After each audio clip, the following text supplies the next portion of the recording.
So I want to now give you a couple of thoughts about, communication, negotiation, as Joe said, and what you need to initially be aware of or mindful of when you sense a conflict is starting to emerge. We can go to the next slide here. What I have here is called the conflict approaches matrix. It's something that's created. A lot of theorists utilize these same 5 approaches to conflict. I'm utilizing Thomas Tillman's grid right here, but these 5 approaches to conflict are pretty consistently seen. Like when a conflict emerges, there's usually an approach that we might, as an individual, default to in that situation. And then also beyond that, beyond our default style or approach that we take to conflict, we also need to be aware of the patterns that emerge from our chosen approach and how we move on in an engagement of conflict. With this grid here, you can kind of see when you're looking at various situations and what your approach might be to conflict in that area. They propose that there's two lines here.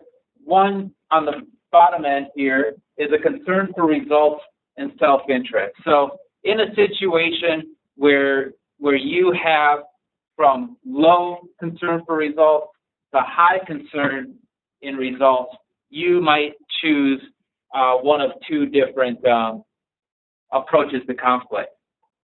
On the left side here, going up, you also have from low to high, and that's regarding your concern for the relationship. So if you have a low concern for relationship and a low concern for results, avoiding that conflict might be the best choice in that situation.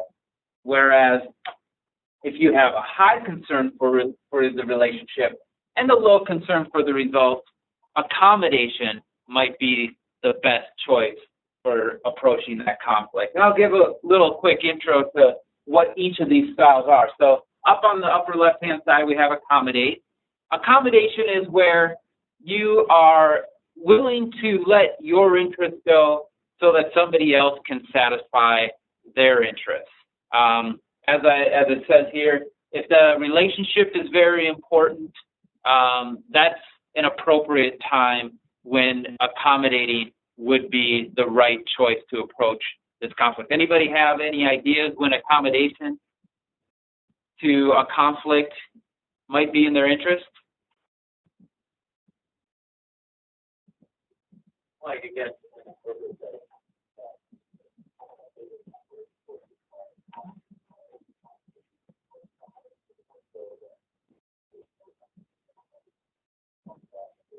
Yeah, if you're starting out, especially when you're building that relationship, where maybe you don't have that trust there, and you want to show that you're willing to be part of the team, when conflicts arise, you might be more accommodating at that time.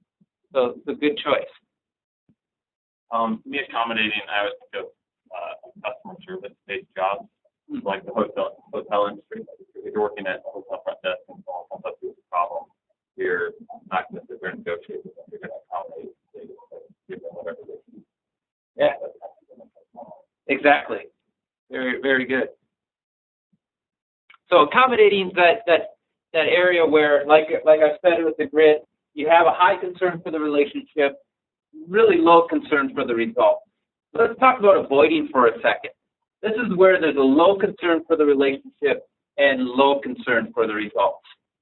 Anybody have any ideas when avoiding conflict is a good idea?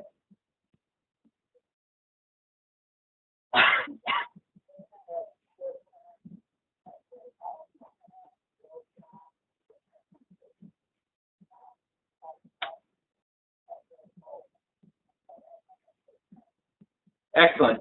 I utilize road rage as a great example for that. A lot of us, when somebody maybe cuts us off on the highway, or maybe turns in front of us or goes in front of us when it's our turn at the stop sign, we get a little upset and we tend to really maybe get competitive, where we want to kind of show that person, you know, that they've done the wrong thing and they're really poor drivers. But, you know, if we think about it, we really don't have a concern for the relationship. And, you know, the results of that probably aren't going to be very productive anyways. Nobody's going to change their driving habits because you maybe shouted at them or did something else to them on the highway. So, you know, your self-interests are pretty low. Avoiding that conflict is probably going to be the most effective approach in a situation where short-term conflicts emerge. Not going to be much after that in terms of relationship. Competing is where we really put our interests at the forefront. We are concerned with the results, and we want to ensure that those results get implemented or that they materialize. Competing, definitely, if you don't have much of a concern for the relationship, but you have a high self-interest in the result. So, you know, in some sales transactions, a competitive approach might work, but, you know, I would still caution you there because a lot of times in sales these days, you try to build that relationship.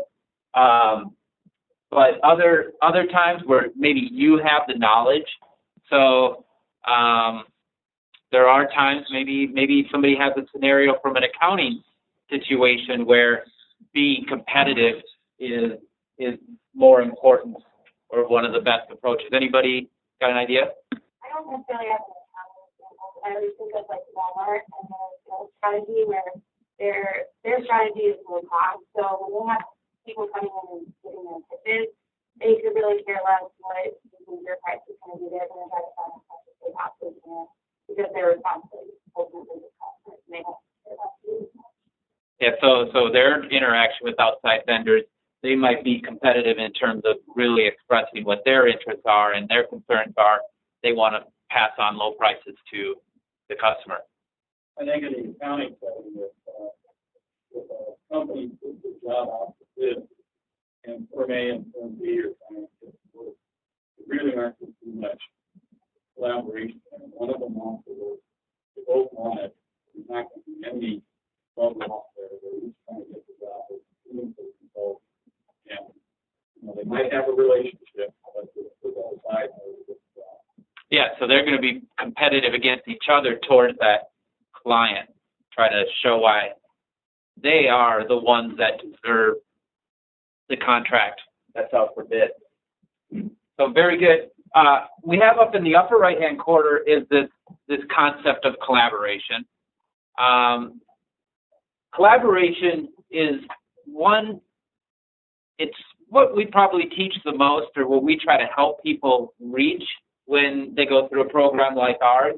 It's when there is a high concern for the relationship, high concern for self-interest.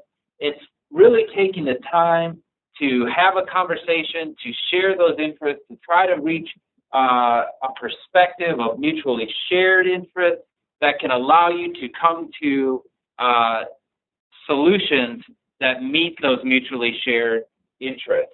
Collaboration, there are some downfalls there. It does take a lot of time. It takes a lot of effort. And it takes a comfort level with sharing what your true underlying interests are.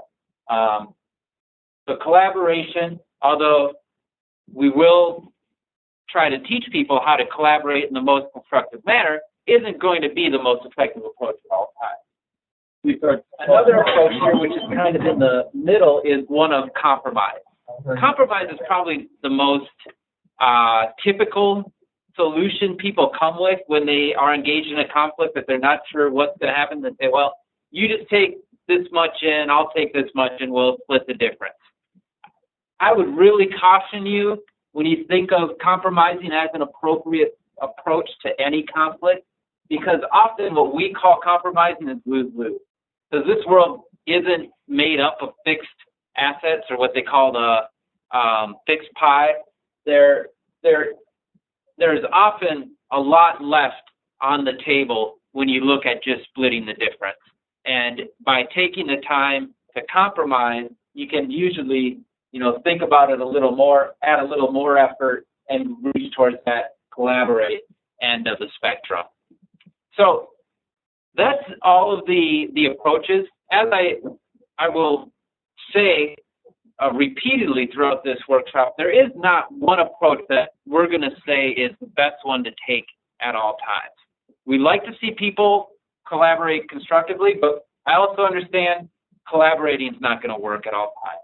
So by thinking about the situational factor, taking some time to be conscious about what your approach is, as opposed to just getting into a default approach, because all of us probably do have a default approach. By thinking about it, you can really engage in that conflict in a much more constructive manner. One of the problems that you'll find, and this relates to the patterns that I spoke about when I first introduced this slide, is if you do get stuck in a default in a relationship where maybe you're accommodating all the time, it's like your scenario where you're trying to build that relationship with a new client, and you're always accommodating, not thinking about your own self-interest, you might find that soon you get upset about being taken advantage of. What happens then are passive-aggressive behaviors, where you might accommodate until you start pushing back and competing. And that can really throw the dynamics of a relationship off and can really start leading down the road towards relationships being hurt. So your concern for the relationship might be compromised due to this sense of always going to your default approach of accommodation. But what I want to do next is give an opportunity to illustrate approaches to conflict and how maybe you might be more benefit more by being aware of what approach you're taking in an accounting setting. So we have PJ and Joe. I'm going to welcome them to the stage.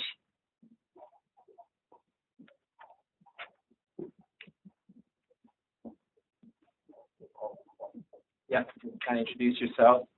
All right, so my name is PJ Gordon. I'm Joe Larson. And we're going to be acting out a scenario where I'm the CFO of a company, and I'm going to be kind of on the competitive side of the spectrum, and Joe will be the auditing firm, a CPA from the auditing firm, and he's going to tend to go towards the avoid side of the conflict. So as the scene starts, he'll be coming into my office.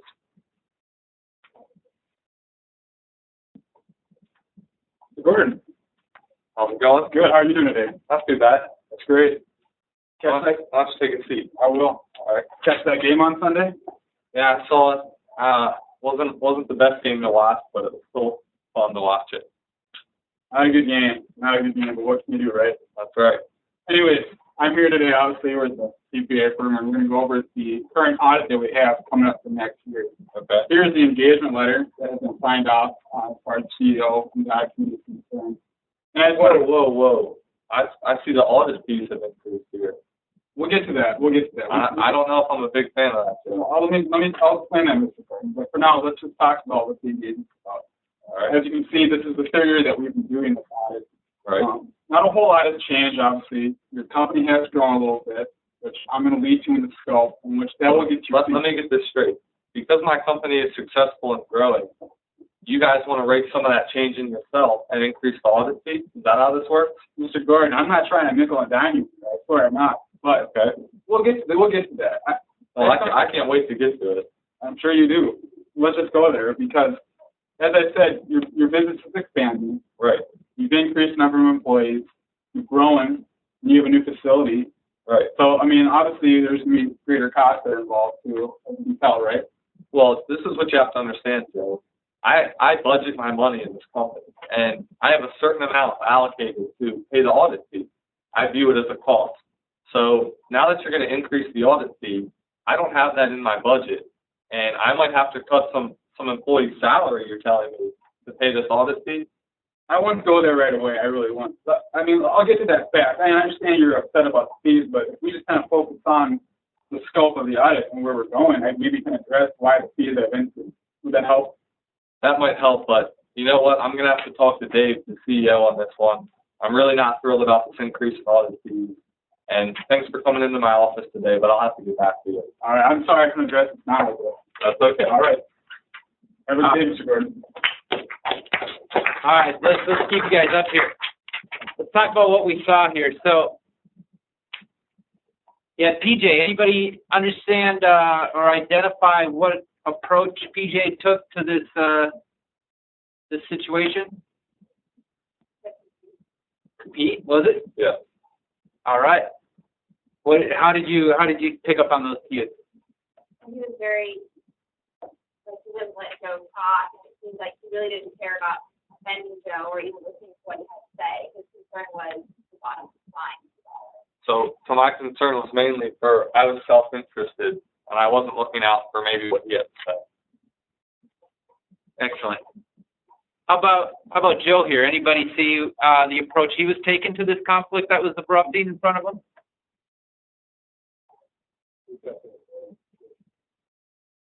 Is that right? That's correct. Yeah. What I was trying to go with, I was doing my own approach where I wanted to comment and say, we'll get to the fees later on. I'll explain, but at the end of the day, once I finished on talking, it would make sense why the fees had gone up. Right. So PJ here wanted to see exactly right away why they had gone up, and I didn't feel comfortable commenting on it, so that's fine right away. So what issues do you think blew up or emerged because of the approaches that they took? Well, I mean, they never really got later.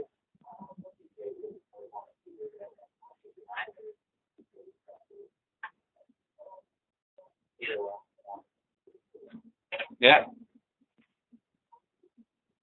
So at the end of the day, in that situation, a little bit both parties lose because Joe might lose the client because he wasn't able to ever fully explain to me why the audit fee was increasing, and I might have lost potentially maybe the best auditor to do the job just because I wasn't happy with an increase in the audit fee.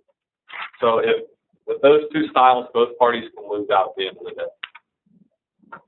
Excellent. How about any ideas of how they could have maybe shifted the dynamics with a different choice or a different approach? Joe accommodated. He did had a conversation. Only we can drop down to what the issue of why are you doing this? Why are you doing that? Why are you doing X, Y, and Z? Nothing to be possible. So yeah, so if Joe would have countered with an accommodation, trying to address, that might have been just further fueling PJ's competitive side, and then maybe starting to push back at Joe in other directions. Very good. How about any ways that they could have, what could maybe Joe have done to shift the dynamic here?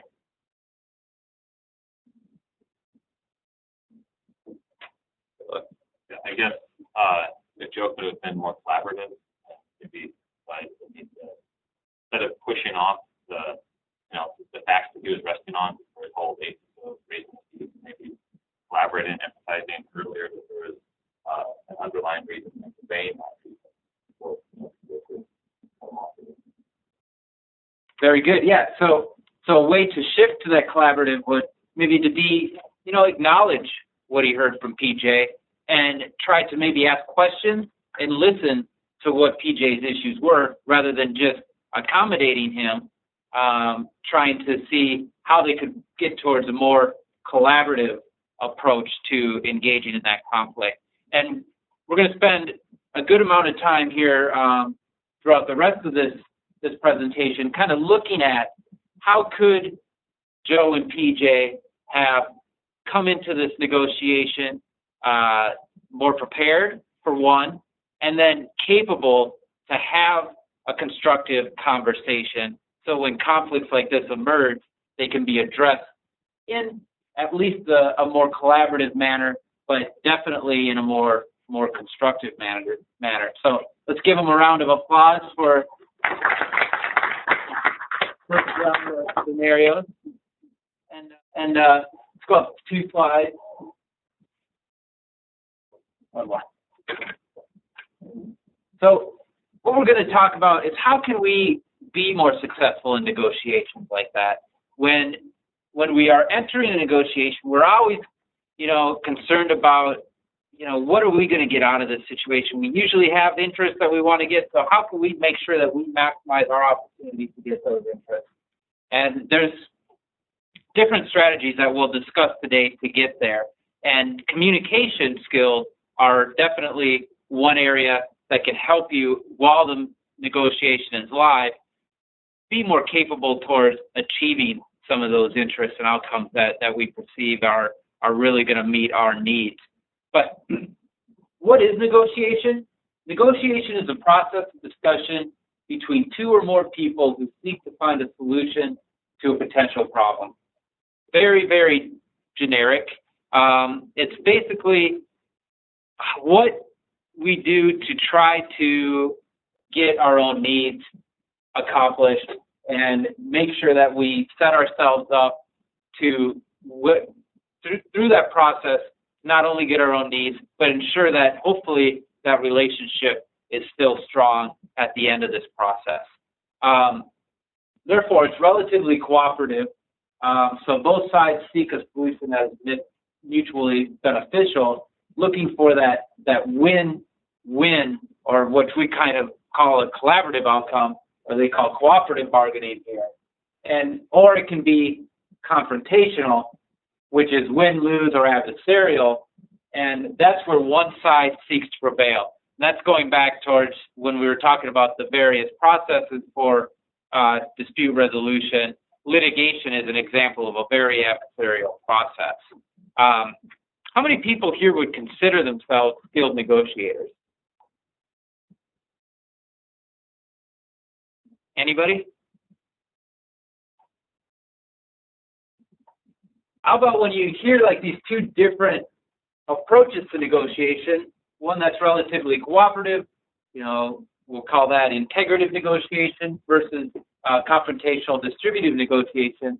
Based on your understanding of negotiation, which seems more familiar to you?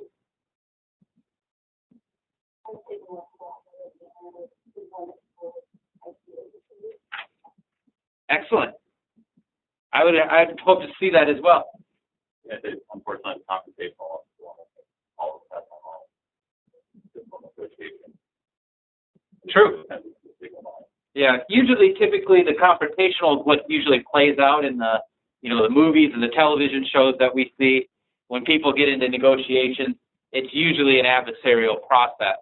But hopefully, go to the next slide, we can start to see a different approach to negotiation emerge, because I believe if we do look for that more cooperative or integrative negotiation style, that you will see that your outcomes probably will, one, be more mutually beneficial, but also will be more successful for you in the long run. There's 2 different kinds of worldviews that people have with negotiation.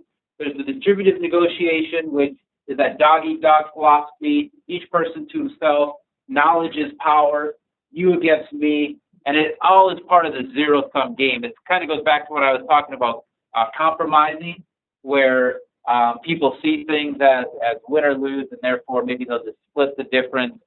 One person gets half, one person gets the other. Integrative negotiation, though, it has a worldview that really shows a belief in goodwill, and interdependence, so that both parties or all people that are involved in negotiation are dependent on one another. Knowledge is power. Again, instead of the knowledge is power in the distributive end, where your maybe approach or worldview is that you're going to withhold knowledge because the more knowledge you have, the more powerful you are. Knowledge is power from the integrative negotiation side has this sense that by sharing knowledge, by everybody having as much knowledge as possible, that you will be able to come to an outcome that everybody is able to benefit from. Us against the problem, so looking for those mutually beneficial outcomes.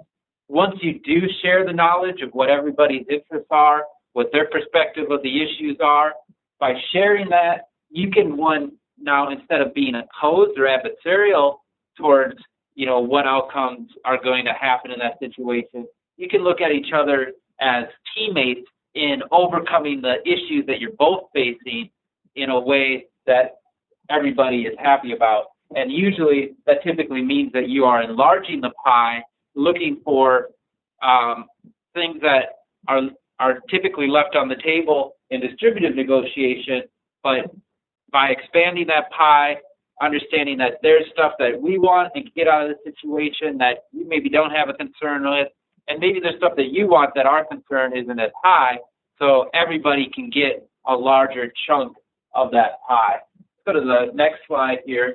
And this brings us to the approach where in distributive negotiation, you want to show strength and you want to control the dynamics in the room, whereas in integrative negotiation, you look to clarify and re-examine what's going on at all times. Distributive is a very argumentative tone, whereas integrative is dialogical, where you're having a conversation where everybody has an opportunity to share their insights. In distributive, there's a carelessness to the other, whereas in integrative negotiation, you're very aware of the relationships that exist. Distributive negotiation, one might be talkative or impatient, always trying to, back to that control, always trying to have their voice first and foremost in the conversation, where in integrative negotiation, the key is really being an attentive listener, really trying to be present and understand how can you help this situation get to an outcome that is more beneficial for you and the other person. The distributive negotiation approach is led with suspicion and mistrust, that there's no common ground to stand on, whereas integrative negotiation really depends on this willingness to understand that you are able to really take in what the other person is saying and give some validity to that and really take it as it is and trust that it's in good faith. Distributive negotiation emphasizes gaps, so you try to look for, what is the big differences here or what are we losing out on, whereas integrative negotiation looks at emphasizing similarity, what are we mutually gaining from this situation. Distributive negotiation, finally, is bottom lines oriented, where you're looking at that final number. This is the outcome that I want. I'm going to walk away if I don't get it. Whereas integrative negotiation allows you to be capable to let go. You understand what your interests are, and you're not going to be over accommodating to where you're losing out on the situation completely, but you're capable of letting go of some of those interests that maybe aren't that strong. And there's a couple more here, I guess. I'm sorry about that. The last couple here on both sides, one is position-based negotiation, and positions are, I'll get into this in a little bit, but positions are usually the options that we come into a conflict with. So we think about what our interests are, and our positions are statements that declare this is what we want out of a situation, and this is what we're going to need to be happy in this situation. Problem with positions is we usually create them before we have a full understanding of what the situation actually entails and what the other person's perspective might be. We make all sorts of assumptions and attributions of what that person might be bringing to the situation. So those positions usually aren't very strong. And what you want to do in an integrative negotiation is really identify what your needs are, what your interests are, and how you can get yourself away from those positions that you came in from initially and really work towards advancing the cause towards mutual benefit. Distributive negotiation is really about entrenchment, really getting solidified in those positions, not breaking away from them, whereas an integrative negotiation is more about opening up. So the principles for negotiating, how do you do so effectively? Well, one, you want to be present in the moment. You want to be able to listen with an open mind, want to try to solve the problem together, and ultimately, a good way or a good approach to go into negotiation, which can help build trust, is to make the other person look good. If you're looking like you're in this negotiation in good faith, you're likely going to get that behavior reciprocated back to you. And they are likely, even if you're going into a negotiation with this integrative approach in your mind, you get in that negotiation and somebody is strictly distributive, what you can do is you don't necessarily want to then sink to that level, is you want to be capable of trying to maintain your integrative approach, and hopefully that person will shift to model your dynamic. Otherwise, just hold fast and know that if it's not going to work, if this person's going to remain in this distributive approach, you can simply name what you're identifying, discuss why it's maybe not the most constructive approach to this situation, and that person can either choose to change or they can know that this negotiation is going to go no further. Let's go to the next slide. So what this is all about, when you're in negotiation, you want to look at it in terms of teamwork. So you're going into a negotiation and you're not necessarily going against an opponent, but you want to maybe look at it as teamwork to resolve the issues that you have in front of you. So what can you do? The work in teamwork is all about balancing shared and opposing interests, doing collaborative goal setting, forming the connections among those team members, back and forth communication with good feedback, management of perceptions and expectations, problem solving and social interaction, managing differences, negotiation of the process and substantive issues. So when I talk about negotiation, there is the communication aspect, but there's also the process aspect that you need to be very aware of.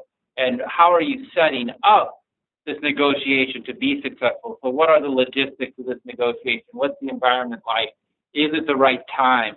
So you need to really understand where that process is as well. And then all this can reinforce the peer accountability. And hopefully if you do set up and you work through this negotiation in a constructive manner, people can feel accountable to the outcome of that negotiation.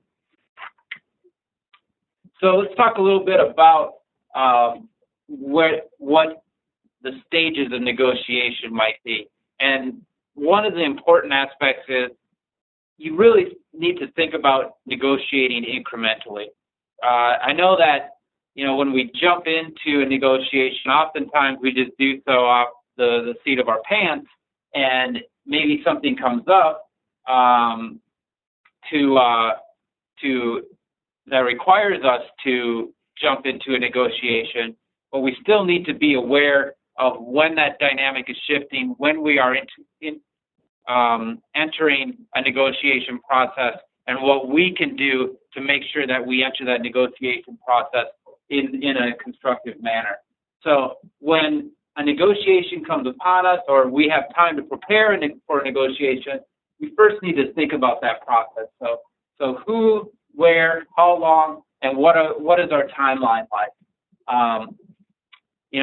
Are the right people that are negotiating here at the table?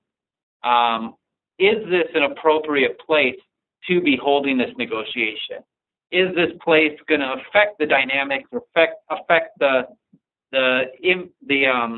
comfort level of any of the people that are important in this negotiation. How long? Is this the right time to have this negotiation? And if we enter this negotiation, should there be some kind of timeline that we set to have this conversation? And should we then, if it doesn't happen in say an hour or whatever timeline is set, how are we going to set up a follow-up conversation for this negotiation?